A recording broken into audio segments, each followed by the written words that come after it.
Good afternoon, everybody. This wonderful Sunday session on media, art, and entertainment. My name is Kamal Krishnan. I head a division called Response for Times of India, Kerala. It's Times of India, and along with Vedatma and Max Ed, is organizing this Industry Academia Confluence 2020.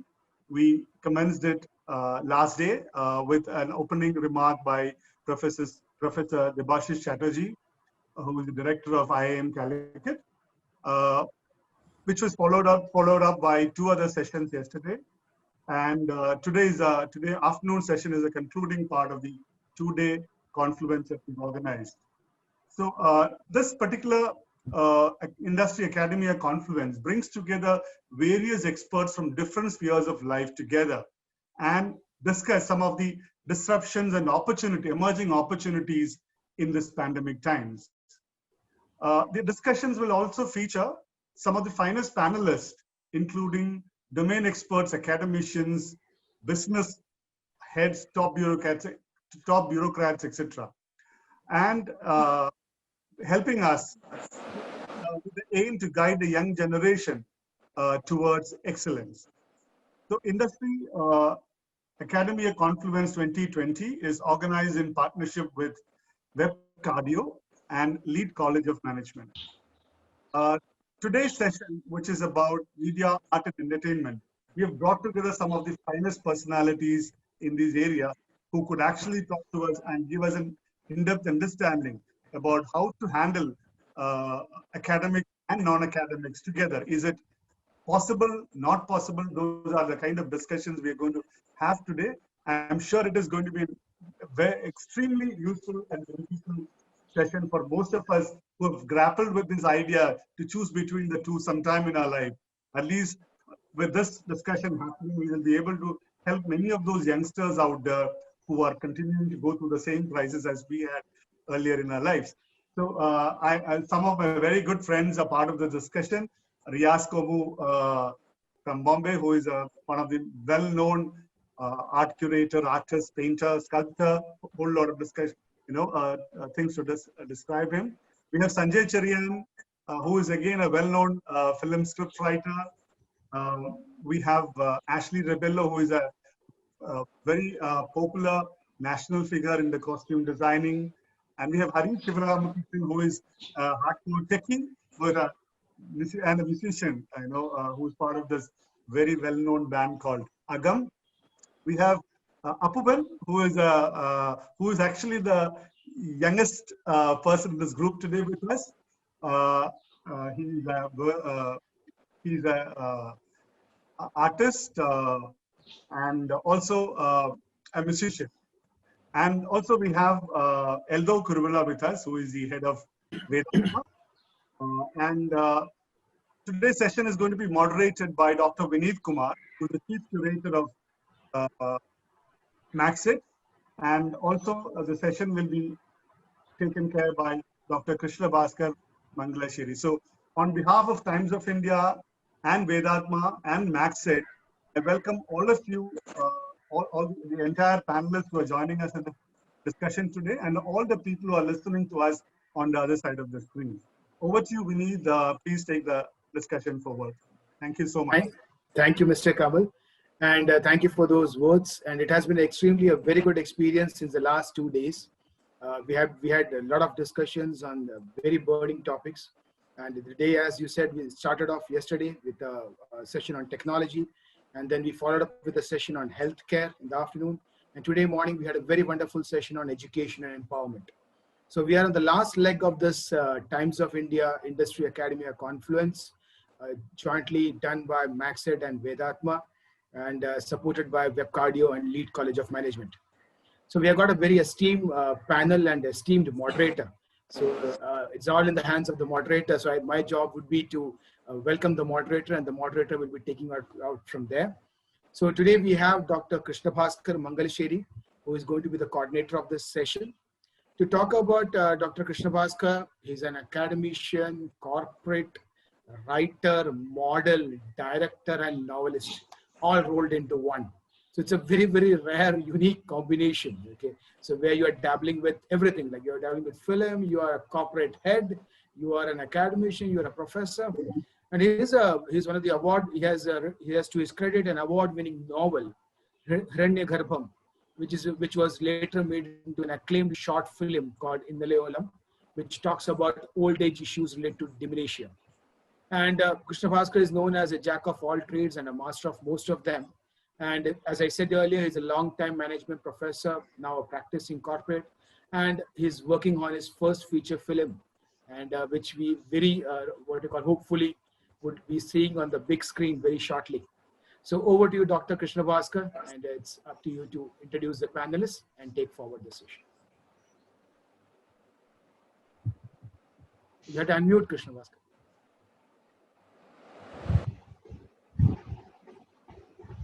Yeah.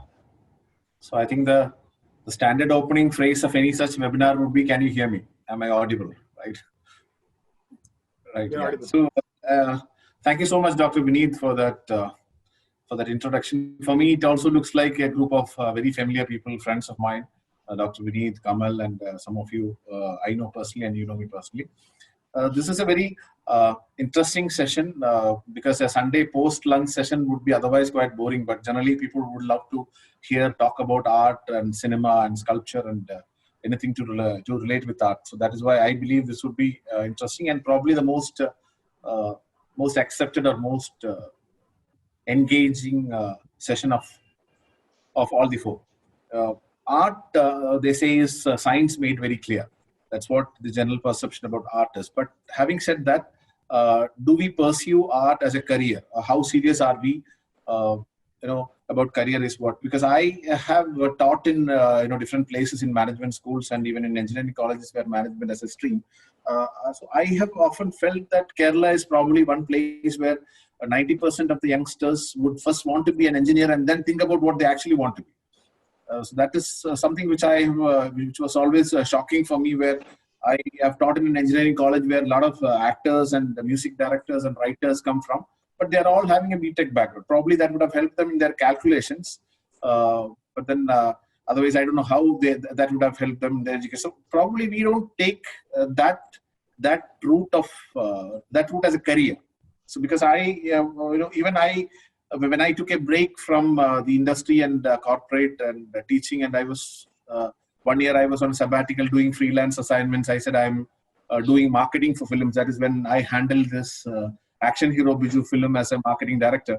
Somebody asked me, "What do you do for a living?" Okay, that is what you do for passion, but what do you do for a living? So that's the kind of questions that you generally get here when you are a full-time artist. That's what I believe, right? As Pablo Picasso very famously said, every child is born as an artist, but the problem is how do we retain that as you grow up, the artist element. So I think this whole session is going to be about how do we retain the artist element and still live a decent life, fairly decent life. We have a very esteemed panel here. So my job is to moderate this session and to introduce the panel. We have Mr. Riaz Komu, who's very famous as a sculptor, and he was part of the Kochi Biennale. I think his name was very popular the last 4 or 5 years during the Kochi Biennale. Mr. Ashley Rebello, the costume designer and stylist. His name is also very popular and famous from the Bombay industry. Mr. Sanjay and Bobby, the very famous duo for their exemplary work in Malayalam cinema. I think we have Mr. Sanjay representing the duo here. Mr. Harish Shivaramakrishnan, who has gone on Rage, who's in YouTube videos, I don't think people like Mr. Harish needs an introduction. Mr. Apu, we have been wielding the pen. I understand that Mr. Apu is called as Apu at home, and that is how he chose the the pet name or the pen name as Apu Pen, artist and graphic novelist, which is, I believe, is a very, very niche area, which of course we'll be talking about. And of course, Mr. Eldo Kuruvala, who's the founder of Vedatma. These are the panel members. And of course, we have Mr. Vineet Kumar and also Kamal Krishnan representing the Times of India. I'm very happy to be part of this panel as part of MaxEd and as part of a academic and as also part of the art industry, as we want to call it. To To introduce the panel, Mr. Riaz Komu, who's a sculptor and painter, he was born in 1971 in Kerala, and he moved to Bombay in 1992 to study literature. Dropping out his final year, Komu eventually obtained his bachelor's degree in fine arts from Sir J.J. School of Arts in 1997 and 99 respectively. Since his graduation, Mr. Komu has been constantly asserting and pushing himself with a strong body of work. Some of his recent solo shows include one of his photographic works at the Guild Gallery, Bombay in 2008 and 2005, and 2 exhibitions held at the Sakshi Gallery, Bombay in 2005 and 2002. So I think more than that, he has, I see a parade of awards to his credit: the Excellence Award to Emerging Artist of the Year, the Fine Art Company, Bombay in 2002. 1919 and 1999 and 2000. In 97, Mr. Komu received the 2-year-long KK Hebar Foundation Society Fellowship and Scholarship. He has been honored with the Bombay Art Society Award in 96. I think this list is pretty long. And of course, we know him as the chief man or the face of the Kochi Biennale, which I think has made art, which has taken the public perception of art to a different level. That's what I believe the contribution of Kochi Biennale was. Right, we have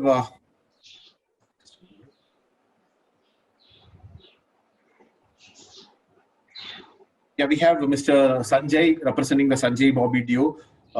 They are a very famous screenplay duo. They are brothers. Ende Veeda Appundeyum, Notebook, Traffic, Ayalum Njanum Tamil, and the list is quite long. I believe their upcoming movie is a Mammootty film. They have many awards to their credit, including the Kerala State Film Awards for the best screenplay. So it is pretty enriching to have a very young, talented and acclaimed and established screenwriter, which would actually be good for many youngsters out there who would be wondering how would you take screenwriting as a career option. Right? We have Mr. Harish, Shivaramakrishnan, the singer. Harish is I would say Harish is a rage. He's a musician, he's a violinist, and a frontman of the band called as Akam. Right? I believe that all of us would have heard them at least once. Hailing from Shornur, Palakkad, he started practicing Carnatic music at a very early age, and of course that shows. He formed the band Agam with his friends, interweaving both Hindustani and Carnatic music. Harish has organized many music shows in and outside India and has been part of many radio jingles and music albums. He entered into Malayalam film industry through the song in the movie Jawan of Vellimala. Right? Harish, of course, is part of this panel, and any questions or anything that you have to ask about pursuing Carnatic music or pursuing anything related to music can be raised to Mr. Harish. We also have, am I missing out someone? Ashley Rabello. Yeah, Ashley. Yeah, in fact, I missed out Ashley. Ashley Rabello, costume designer and stylist, has been a prolific name in the in the industry, in the fashion industry, in the world of fashion and the Indian film industry for the past 25 years, with more than 100 films and commercials to his credit. He started his career with the film Jo Jeeta Wahi Sikandar and went on to work with Sonali Bendre, Amir Khan, Raveena Tandon, Aishwarya Rai, Sushmita Sen, you name it, he has been with them all. Right? And of course, he has been a stylist for superstar Salman Khan for the last 14 years. And, he is associated with movies like Hum Saath Saath Hai, To Prem Ratan Bhayo and Bajrangi Bhaijaan, etc. And, he of course, with all that background, he has also bagged a lot of awards to his credit. And he is the person who can answer your queries and doubts and even worries about how do you pursue this particular line of career as your career choice. And then we moving on to our own Mr.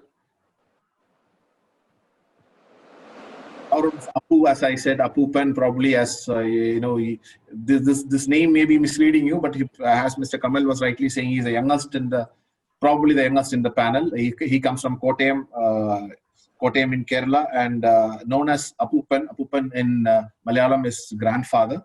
He's called as Apu, and Apu taking the pen. That's what I believe he wanted to be known as. And of course, he's the artist, graphic novelist, and of course, a comics creator, visual artist, and a musician who tells stories from the mythical dimension called as Hala Hala. In fact, I understand that this is from the mythological poison, right? Probably in your session you can talk about that, Apu, which is that mythological poison which Lord Shiva has consumed, and Goddess Parvati tried to prevent him from consuming. Apupan has been creating the mythology of Hala Hala since 2005, and his first graphic novel was published in 2009.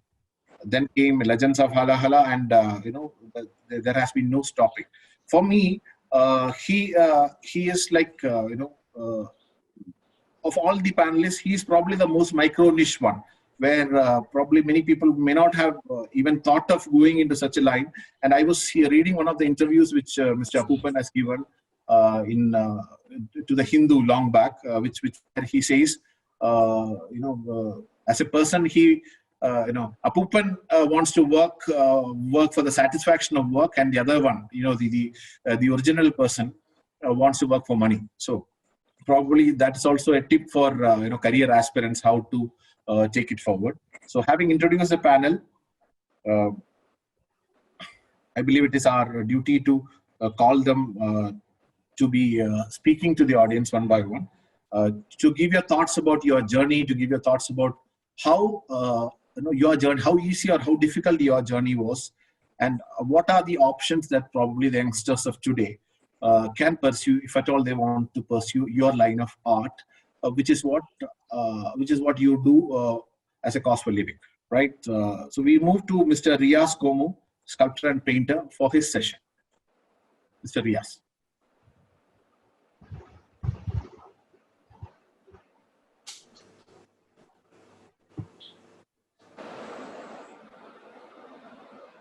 Good afternoon, everyone, and thank you so much for that kind introduction. And it's a great pleasure to be in the company of some of the most, talented people of our generation. And also big thank you to Times of India team for inviting me to speak on this subject. As I know, this particular program is attended by many parents and aspiring youngsters to take career options in creative engagements. I would like to kind of to start reflecting by saying I can say it very confidently with this group also, that good art is actually happening, and the more is incoming. So the reason I say this is because to take a quote from Malayalam, that Kattuna Kalathu Jnanathin Muttathu, when there is chaos, you resort to knowledge.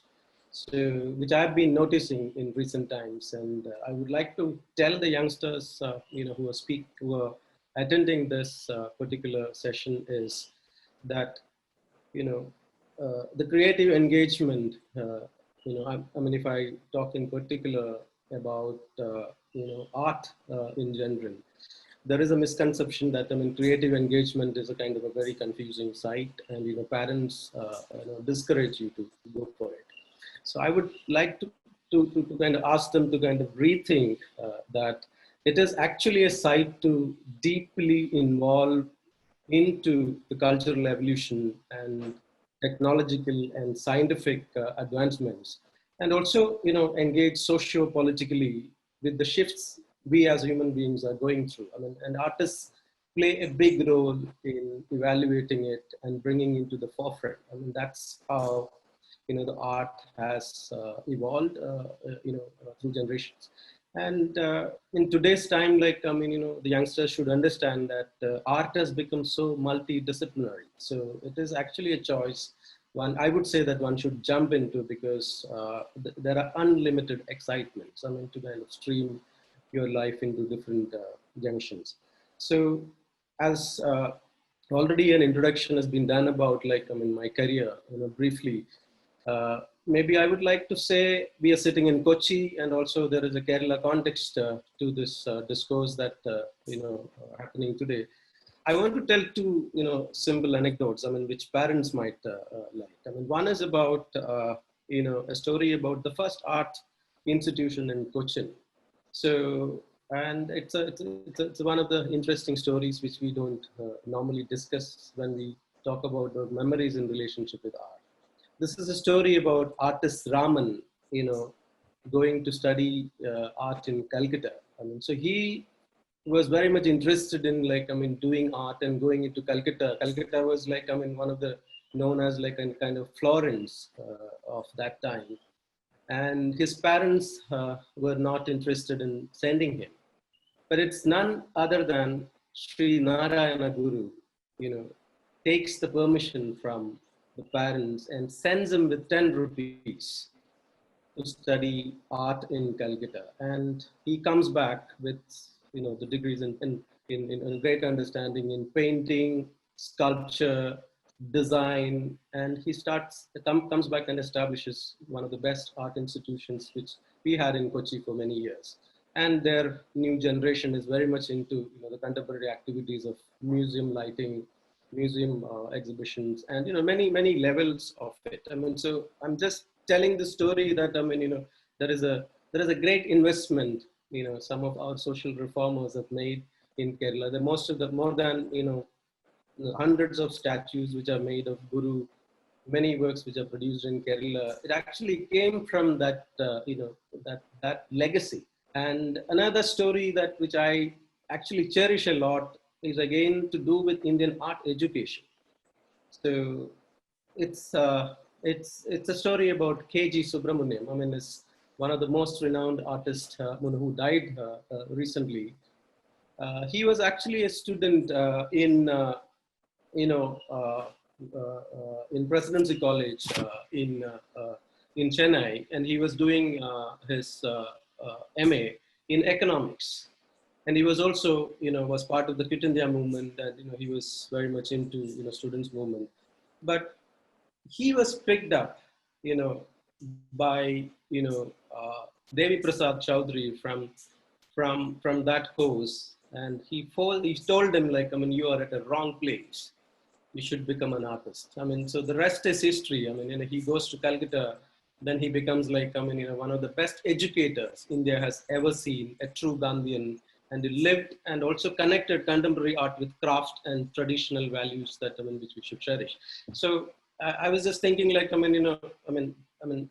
not talking too much about one's own career, but it's interesting for parents to understand that why it is a good time to engage with art making, because the stories are plenty and the time is very exciting.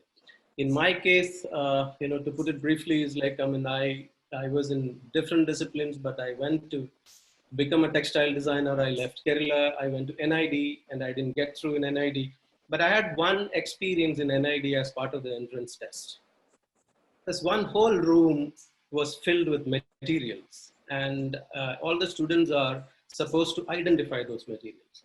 I think though I didn't get admission in NID and I couldn't study there for 5 years, that one day taught me a lot.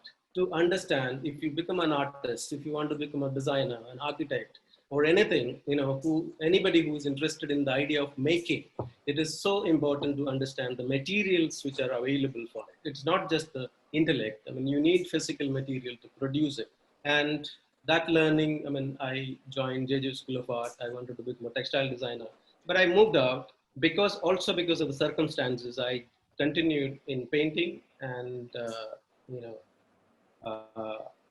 it's the main reason was 1992, the year we had one of the biggest crises in our nation that we went through, political turmoils, religious fundamentalism. That maintained me, to think about art. Art making should be about celebrating multiculturalism, diversity, and it should connect, with the people of, people will live with. I mean, there's a lot of plurality in our nation. So whatever exercises which I did, starting from that 92, it was always to to look for a site to dissent, to celebrate the diversity of the nation. even my return to Kochi to launch the biennial was to find a site to dissent. I think, yeah, thank you. Thanks, Apu. Okay, so that was brief and beautiful. Thank you. Am I audible? I believe I'm not mute. Am I? Yeah. So thank you, Mr. Riaz. That was brief and beautiful. I think we'll put all the questions to the end so that we can have a panel discussion there.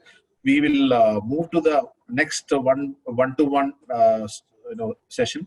Mr. Harish, of course, the introduction is already done, and I'm sure the audience here, definitely would want to start off Harish's session with a song. The choice is yours, Mr. Harish. You can sing any of your favorite song, probably from the Javana Vellimala, or I believe that Vadakan Selfie song is one of my favorites again.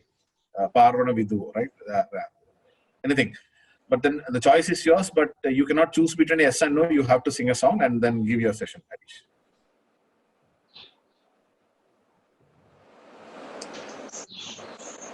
He has to unmute.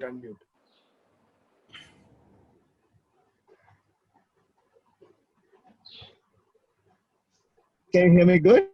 Yeah. Yes. Is my voice clear? All right, excellent. First of all, thank you so much for the kind introduction, and also thank you, Times of India. Thank you, Kamal, for having given me an opportunity to be panel of such an August panel. It's a bunch of really brilliant people, a lot of people that I deeply respect and look up to for their work. So thank you so much. It's a fantastic opportunity for a person like me to be part of this discussion this afternoon. So thank you so much for the opportunity. And of course, being a musician, I'm always happy to sing. And I would never say no to or move away from an opportunity to sing, because that's something which largely defines what I do. So I will definitely start with the song and also probably briefly speak about what my experience has been. So I would sing a song from my band's repertoire. I also like to associate myself to be an independent musician who plays with my band. My band is about 10 years old, and largely most of my musical work has been with them. So I'll probably, and my playback career has been brief, and my body of work is not that much on that side. So I'll sing a song from my album's repertoire. The song is called Malhar Jam. Ditom talana dhirana dhirana, ditom talana dhirana dhirana, ditom talana dhirana dhirana. Udanadim tadanadim tanadhirana, udanadim tadanadim tanadhirana, dim tano tano tano tadhirana, dim tano tano tano tadhirana. Ditom tanana dhirana. That's a song called Malhar Jam that my band wrote probably 10 years ago. Thank you so much for listening. Speaking about my life as a musician, so I think I just want to reflect on something that was said earlier. Pretty much everybody in Kerala, when they are young, decide to go to an engineering school and become an engineer, and then start wondering whether this is exactly what they wanted to do or whether the real calling was engineering at all. So I am a good exhibit A for that. I am an engineer by qualification. I did go to an engineering college and graduate with a degree in engineering. And the interesting thing I want to mention is like a few anecdotes that I want to share from my life as an engineer cum musician is that a lot of us actually, when we are 18, 19 or 17, 18 years old, don't really know what our exact calling is. I am one such person. I mean, I had interest in music. I had training in music, but I have to confess that at that point in time in my life, I wasn't sure if I had the kind of passion that is required to become a full-time musician. So I was sort of lagging, if you may, at that point in time. I just did not have any specific perspective as to who I wanted to be or what I wanted to become. So I followed the most conventional way that a middle-class Indian, like Malayali family would go about their children's life, which is give your entrance exams, like do your pre-degree really well and go where it takes you. So I think I did enough to get an admission at an engineering college, and I just did that. In retrospect, if somebody asked me whether I had deep interest in engineering, I would have to be very honest and confess that no, I did not even know what I was getting into. And it reflected fairly profoundly on me when I went to the engineering college, because within the first 4 months of my first semester, I knew that this was not for me. And I was just one of those guys who had to really work extra hard to hit the average. Like, there were a lot of people with the right acumen to engineering. But one thing that engineering education also taught me is that it connects you with people. It helps you meet people with diverse interests. And for me, I met a lot of people who had a profound interest in music when I was in engineering college. Like, and I met people with a very diverse interest in music. So if I have to think, when I started my life as a musician, I was trained in Carnatic music, and something that I still very deeply feel a loss of is that for the 17 years of my life in Kerala, my exposure to different kinds of music has been was been pretty limited. I probably learned Carnatic music, heard a few Malayalam, Tamil songs, and that's about it. And growing up in the mid '90s, the exposure to other forms of music was hard to come by because the internet was still not a thing, and you had to get audio cassettes, and CDs were just coming in. So the real exposure to music for me actually came when I went to the engineering college. And cut to present. One interesting thing if I have to speak about myself, is I've continued my life as an engineer till today. I'm not a full-time musician. I worked in the software industry for the last 18, 19 years. I still continue to work in the IT industry, and along with being an independent musician. So one thing that I have learned is, again, a point that was mentioned earlier. I also probably have a dual personality, that I like the fact that I have a day job. I like the fact that I have a more conventional sort of employment, which sort of pays my salaries every month regularly. And like, of course, I have started up in between and so on and so forth.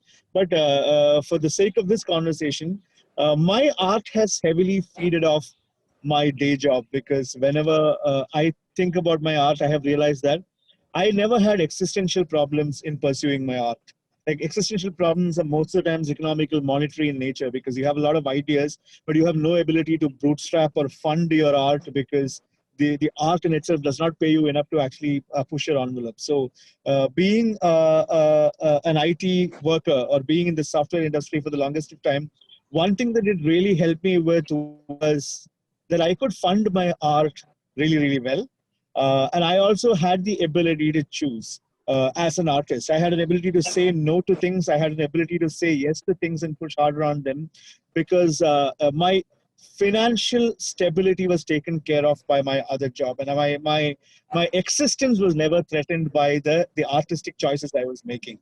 So incidentally, I'm somebody who believes that for a good art to thrive, and it's just my personal view and also a reflection of my personality. For me, for good art to thrive, I need the right kind of state of mind.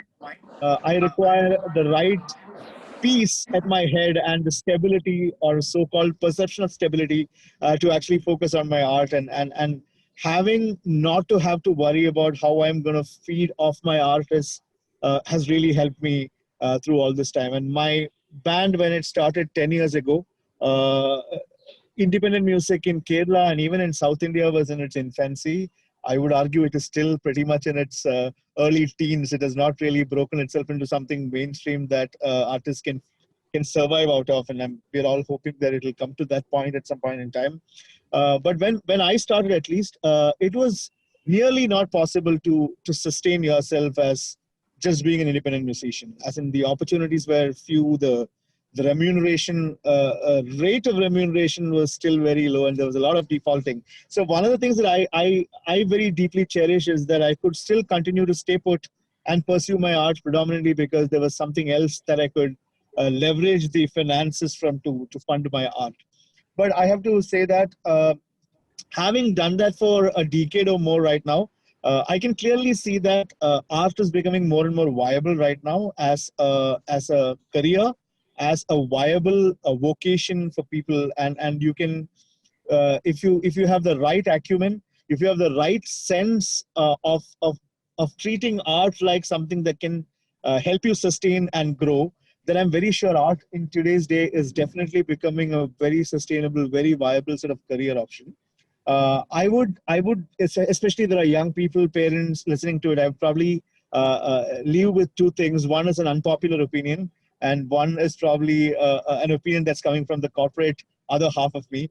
The unpopular opinion is that I will only pursue one passion is a pretty hard call for anybody to make, because for me, I have felt passion itself is very volatile. I have been passionate about art, but the kind of art that I have pursued through the last few years has been pretty volatile. I have moved my interest from a certain kind of music to certain other kind of music. My perception towards a certain subgenre of art has changed. So I think it is important to know that for any art to thrive and to grow, you require to nourish it. You're required to nourish it.